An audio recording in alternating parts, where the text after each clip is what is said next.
Well, good evening, everybody. Thank you, Rabbi Heller. Jill, thank you so much for hosting us. We appreciate it. To my friend, Atlanta City Council President Doug Shipman, my friend Lee May, my predecessor, Sam Olens, my fellow speakers, and all who made this event possible. Although it's deeply distressing that we must gather because of a rise of anti-Semitism around the world, it is truly an honor to publicly and proudly stand with the Jewish community, not just in Atlanta, not just in the state of Georgia, but around the world. The Jewish community in our state is strong, it's vibrant, and it's courageous. And I cannot tell you what it means to me personally to be standing here shoulder to shoulder with you tonight. It's also an honor to be here as we celebrate the 6th day of Hanukkah, which provides us with the opportunity to reflect upon the context upon which it began. Judaism faced an existential threat that, but for the courage and commitment of some, may have diminished the faith in its entirety. And that is particularly pertinent today. It has been over 2 months since the world saw the face of evil, when Hamas ruthlessly and brutally launched an attack against Israel. And as we have learned in the months since, the level of violence and lack of any shared humanity is stunning. No words exist to fully and truly describe what actually occurred on that day and in the days that followed, particularly to those who were stolen from their friends and their families and taken hostage. What occurred on that day was terrorism, and it is unjustifiable, plain and simple. Many of us, myself included, denounced those atrocities and proudly stood with Israel and our Jewish neighbors. Just last week, hundreds of people gathered in Sandy Springs, friends, family, and strangers, to honor the life and legacy of Sergeant Rose Lubin from my hometown of Dunwoody, who was killed while serving in the Israeli army.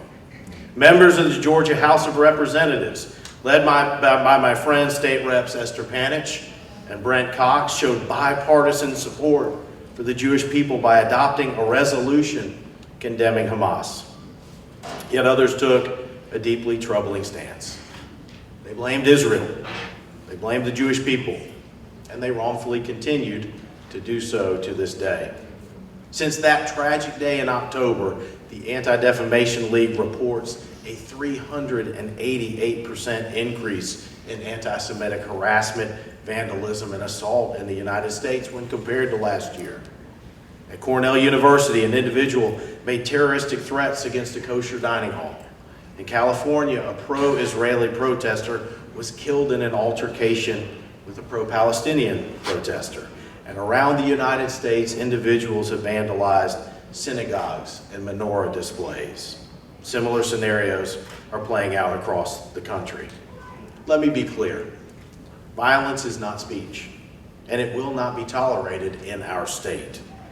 The First Amendment to our Constitution does protect speech that can sometimes be misguided, even hateful or disgusting.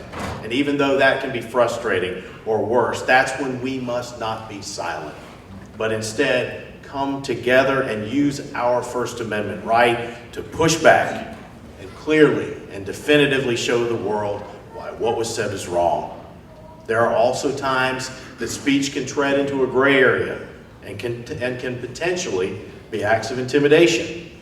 Those must be analyzed and dealt with quickly and as legally appropriate. And providing financial resources and material support to terrorist organizations is a violation of federal law. That too must be dealt with swiftly. The Georgia Constitution says it is the paramount duty of government to protect person and property. That means every single Georgian deserves to feel safe, deserves to be safe.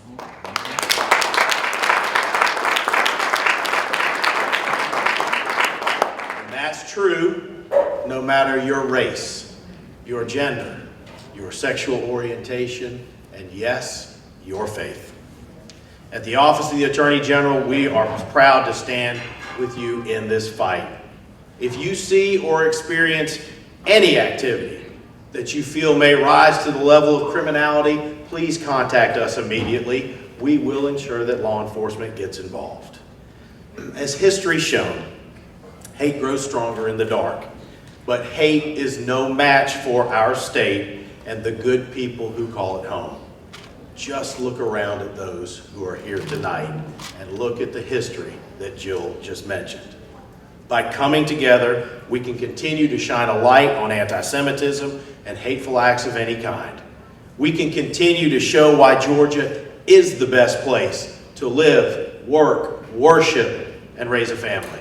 Because we are a state with loving people who exude kindness and respect. Once again, thank you all for being here tonight. Please remember that our office is here to support you. I thank you again, and I wish you all a happy Hanukkah and a Merry Christmas.